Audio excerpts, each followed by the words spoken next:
True lies, scandals, candid, provocative, controversial, sensational, thought-provoking, and unapologetic. If you're Jay-Z or Alex Spiro, you're probably not a happy camper right now. Why not?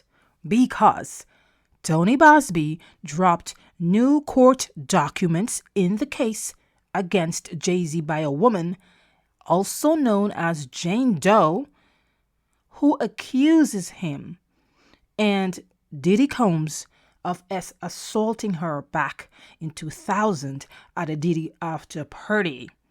Those of you, if you're following this case now, I'm going to help get you caught up with what's happened in the past in terms of court filings, in the back and forth between the two lawyers. I'm going to get you caught up also in what's happening present day, because guess what? Things are heating up. You guys who are already following this case would be maybe likely familiar with Tony Buzbee. He's the lawyer representing Jane Doe, while Jay-Z's attorney is Alex Spiro. Now that I've set the stage for this new update, let's get to it. And remember to hit the subscribe button to support this channel. It's free. Thank you so much. Anywho's, earlier this month, very early, the first week of January, Jay-Z filed a motion in the court, formally asking the Judge Torres, to dismiss this S assault case and to sanction Jane Doe's lawyer, pretty much punish him, fine him. I'm not sure how that works. And Buzbee was given until February 6th to respond to Jay-Z's requests. Well, oh well, Buzbee dropped new court documents. He also enlisted the services of a few other attorneys, I'm learning today, who apparently are teaming up with Buzbee on this case. Hold up. Shit's getting serious. Like I said, if you're Jay-Z, you're probably getting scarred, very scarred, or maybe not, because you are a celebrity rapper and a billionaire who is untouchable. All right. Well, I will go through the documents, some parts, maybe not all, because it's a lot of pages, but I will link it in the description below. I will also name the supporting evidence Buzbee just filed. So, the two main documents that are being filed with the court, also called motions, are Buzbee's declaration in opposition to defendant Shawn Carter's motion for sanctions. And those of you who don't know, Shawn Carter is Jay-Z's government name, is his birth name, it's his real name. You know, many of us only knew him by Jay-Z until maybe now. The second document is plaintiff's memorandum of law in opposition to Jay-Z's motion. Plaintiff's memorandum of law in opposition to Jay-Z's motion, asking the court to sanction or hold Buzbee accountable for bringing what Jay-Z considers to be a false, frivolous, and defamatory case against him. Okay, now, that's some heavy stuff. And by the way, you can check out the other videos on this channel on the Jay-Z lawsuit to help you understand or give you a sense of how the case started and how it's progressing, okay? Anywho's, let's look back at the list of supporting evidence. And of course, that include my last video covers Jay-Z's court filings, where he officially asked the court, request that the court dismiss this case, punto final, and to sanction Buzbee. Anywho's, let's look at the list of supporting documents that Buzbee also filed along with the main documents I just called out. The first one is Exhibit A, which is the first amended complaint. Now, the first amended complaint means that there was an initial complaint that was changed or adjusted or amended, as we say in the legal field. That Jane Doe, when she filed her lawsuit initially, She did not name Jay-Z by name. He was listed, but in fact there were two. Jane Doe accused Diddy initially of being the perpetrator of the SA crime that occurred back in 2000 allegedly, and she listed two other people who were not named but listed as being present in the room where the alleged crime occurred. We did not know who they were. They were only listed as Celebrity A and Celebrity B. And the first amended complaint, which was, I believe, filed either late October, sometime in November or so, that amended complaint finally unmasked Celebrity A as being none other than the famous rapper star, Jay-Z, Shawn Carter. Quite to the chagrin of a lot of people, they were dismayed. We don't know who Celebrity B is as of now, but there have been speculations that it could be either Beyonce, who is Jay-Z's wife, or J-Lo, who once dated and had a relationship with Puff Diddy. The second exhibit is Judge Torres's December 26, 2024 order. In that order, Judge Torres pretty much said that Jay-Z's request to unmask Jane Doe, in other words, tell the public the identity of Jane Doe, the woman, the judge said that's not going to happen, that she will remain anonymous until further notice.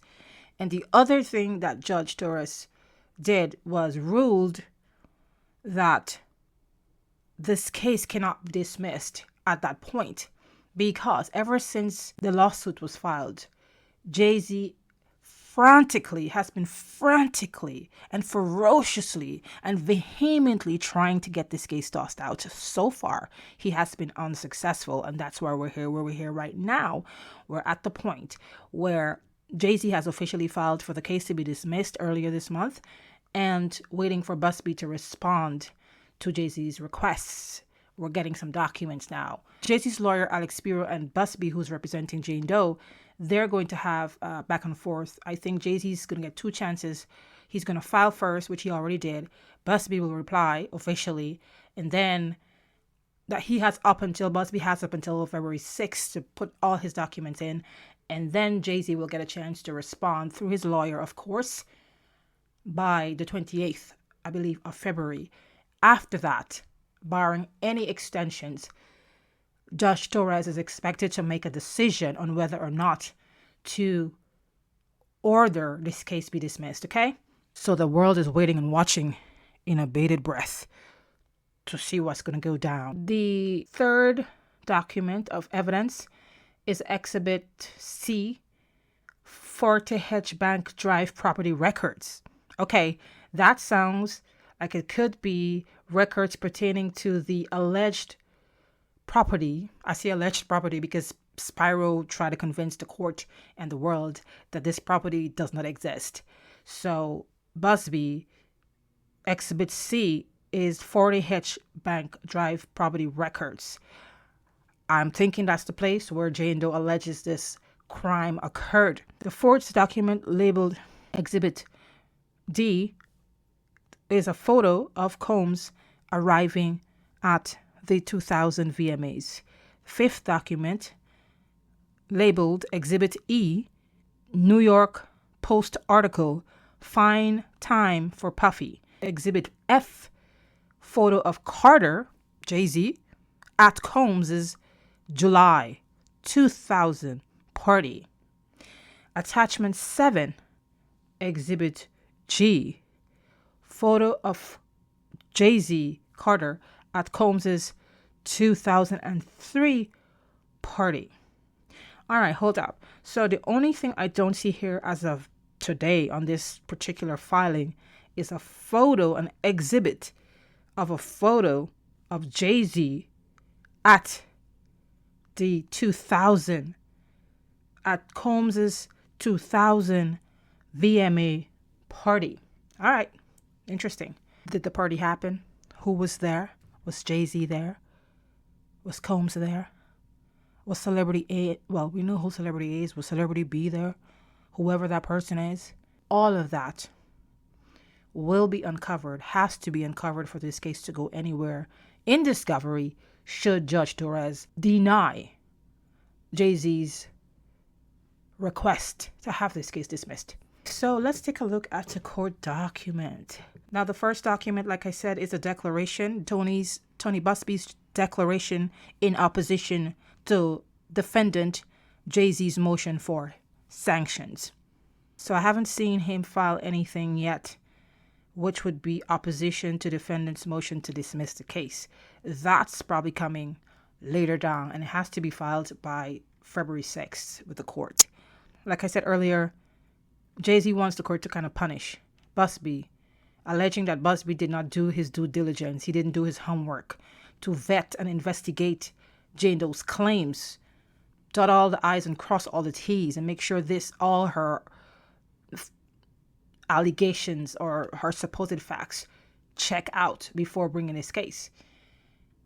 And also remember that Buzbee also tried to, well, he did inform Jay-Z prior to bringing the case that Jane Doe have these allegations and that she wanted to let him know there's a potential that this case could go to court, could be filed, and that Jay-Z did not follow up. He in turn actually said that Buzbee, on behalf of his client, was trying to extort him for money. So eventually Buzbee filed the case, and that's where we are today. In Buzbee's opposition to Jay-Z's motion for sanction, he says, I, Anthony G. Buzbee, pursuant to a law, declare as follows. He says he's an attorney and he's licensed in the state of New York and Texas and also the United States District Court for the Eastern District of New York. He has not been formally admitted to the United States District Court for the Southern District of New York, which is the district that's where the court that's hearing this case. So he says that he's in the process of getting that permission to practice and have this case heard by this court. So Part 8 talks about the counsel's investigation of plaintiff's allegation. In 2024, I and my firm became involved in the civil claims arising from the revelation that the world-famous rapper and music star, defendant Shawn Combs, more commonly known as Diddy Combs, was accused of engaging in systematic S abuse and S trafficking, among other potential crimes over a period of many years. In early October 2024, Jane Doe was referred to my firm by my counsel in this action, a respected law firm, and its principal office is in San Diego, California. At the time of the referral, I was informed by AVA Law that they had conducted an investigation into the veracity of plaintiff's allegations that she had been AR'd by both Combs and Carter at a Video Music Awards after party in 2000. AVA law firm referred numerous cases to us. I was informed that their intake process involved multiple interviews of each potential client, including the plaintiff in this case, including in some cases at least one, if not more, attorneys. I further understood that an attorney would interview a potential plaintiff prior to drafting a complaint, as AVA law did here. Remember I said that Jay-Z in his motion to dismiss said that Buzbee didn't do due diligence by vetting Jane Doe enough to determine whether these allegations were actually substantive, factual. He goes on to say, Buzbee, he says, my understanding was that only when the attorneys at AVA law were convinced that plaintiff's allegations were true and ones that could be pursued, did they refer plaintiff, that's Jane Doe, to my firm. After plaintiff was referred to me, I and other attorneys at my firm also engaged in further rigorous due diligence to investigate the veracity and legal viability of plaintiff's claim. At least 2 attorneys at my firm interviewed the plaintiff and fact-checked various aspects of her account, among other things, prior to revising and filing the original complaint. Prior to the filing of the first amended complaint in this action, which named Jay-Z as a defendant, my firm undertook additional diligence efforts. We talked about diligence here, right? Attorneys have a fiduciary duties to the client and to the legal system. They have to do due diligence or they could be sanctioned. Now, Buzbee continues.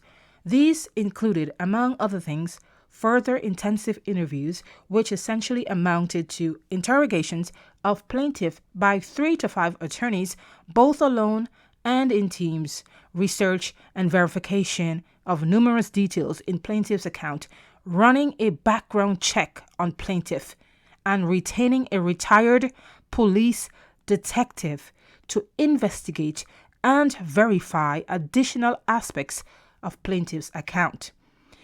Each of the lawyers within our firm who interviewed Jane Doe have extensive experience and training doing so. That should be each of the lawyers within our firm has extensive experience and training doing so. My bad. My editing obsession is kicking in. Each, I trust, at each point in this process, we determined that plaintiff's allegations were credible. At each point in this process, we determined that plaintiff's allegations were credible. Key. It is important to note that I also personally interviewed Jane Doe. I found her to be credible and adamant about the claims she was making. I believed her, and I still do. That's very powerful, interesting. But he's performing a service, and he has to believe in his clients if he's going to take the case. It goes without saying. It doesn't really mean anything in terms of signaling guilt on Jay-Z's part, or signaling that Jane Doe is actually telling the truth. With respect to Carter's association with Combs specifically, despite it being widely known that he is a close associate of Combs, my firm conducted additional research to confirm their close connection, which further bolstered our conclusion that plaintiff's allegations against Carter were plausible, credible, and warranted legal recourse. Further, in each of the pre-filings interviews that I and other attorneys at my firm took of plaintiff appeared both consistent and credible in her account of the night she alleges to have been awed by both Carter, Jay-Z, and Combs. And the next section deals with the commencements of this action. Buzbee writes, the original complaint in this matter was filed anonymously on October 20th, 2024. Yes, I mentioned that earlier. Against Combs and other defendants, alleging that plaintiff was awed at an after party following the 2000 VMAs on or around September 7th of 2000. As discussed before amending the complaint to name Jay-Z as a defendant, my firm conducted substantial additional diligence, including additional intensive interviews specifically regarding her, Jane Doe's, complaints and allegations against Jay-Z. On December 8th, 2024, my firm filed the first amended complaint naming Jay-Z as one of the plaintiffs who awed the woman. Part C deals with Jay-Z challenges factual allegations and files his frivolous sanctions motion. Buzbee writes, on December 13, 2024, Carter filed a pre-motion letter informing the court of his intention to immediately file for sanctions and requesting a shortening of the 21-day safe harbor provision rule. Now, I did a video on this. It's on my channel page. Please take a look at it if you really want to get into the meat and the nuts and bolts of this case. On December 20th, 2024, I submitted a letter in response to Carter's December 13 letter stating that a sanction motion challenging allegations concerning a child, our victim, would be, quote, frivolous and, quote, would itself be subject to a Rule 11 motion in response. Specifically, I pointed to authority recognizing that a victim who was a minor at the time of the S assault could not be expected to have, quote, exacting recall and command of all relevant facts. Jay-Z filed his meritless sanctions motion on January 8th, 2025, the day after the expiration of the 21-day safe harbor period provided by Federal Rule of Civil Procedure 11C2. Jay-Z's illegal harassment of my firm and clients. That's part D, is dealing with that. We're not going to get into all of that right now because Buzbee is bringing a separate lawsuit against Jay-Z for harassment and all sorts of stuff. Buzbee said, my firm has filed several cases of barratry on behalf of our former clients who were offered money by Roc Nation. Allegedly, Roc Nation is owned by Jay-Z, to file a claim against Buzbee and his firm, and these cases detail the illegal activities of investigators and those behind them. So essentially, Buzbee filed a lawsuit against Jay-Z saying that Jay-Z, Roc Nation, and their associates were trying to get clients, past clients of Buzbee, to file false claims about Buzbee's reputation, things like that, his conduct as an attorney. And Buzbee caught wind of that and filed this separate lawsuit against Jay-Z himself. The document wraps up. Based on the foregoing, and for the reasons set forth in the accompanying memorandum of law, the Rule 11 motion should be denied. So basically, he's asking the court to deny Jay-Z's motion to dismiss under the Rule 11 of the civil procedure. So that's it pretty much. Now, the other document, which is the plaintiff's memorandum of law in opposition to defendant Jay-Z's motion for sanction, is 29 pages. I'm not going to go through it or read it, but I'm going to, in my time, my spare time, I'm going to take a look at it and see if I can do another video and give you a summary of what this is saying. Pretty much it might be just providing more details on the things that Buzbee stated in his declaration of motion to opposition to Jay-Z's motion to sanction. Buzbee says that Jay-Z's motion for him to be sanctioned by the court should be dismissed, should be denied, because it seeks to evade a special legal requirement and to avoid discovery. Avoid discovery. Discovery would be the next major legal step in this case if Judge Torres decides to deny Jay-Z's request to dismiss his case. And if you are a defendant, you want your case dismissed even before it gets to discovery, because that's where they're going to start to exchange evidence, paperwork, whatever, as both sides build their case. And that's where, if these allegations are true and Jane Doe has palpable evidence, Jay-Z's not going to be a happy camper. Now, we're not saying that Jay-Z is guilty. We're not saying he's innocent. We're not saying Jane Doe's stories is false. And we're not saying Jane Doe's story is true. We're not here to take sides. I'm just presenting you with what's happening for those of you who are following this case. I am following this case. I have an attraction for the law, but I also do follow celebrity events, celebrity news. And I am interested in seeing how the court system will work in this case, where we have a billionaire celebrity who is seemingly invincible, who has so much power, societal, financial, you name it. And then we have the alleged victim, who is Jane Doe in this case. We don't know her name yet, who is seemingly just an ordinary person in society, who is alleging that she suffered a horrendous crime at the hands of not only Jay-Z, but also Puff Diddy. So that's the interest point of view here. That's the point of view of how we're looking in on this case. And we want to see how the legal system will work to address the rights and the needs of both of these defendants, because they both have rights and based on if they go to discovery and it goes to trial, the case, we will find out where the buck stops. All right, that's it for now. Talk to you later.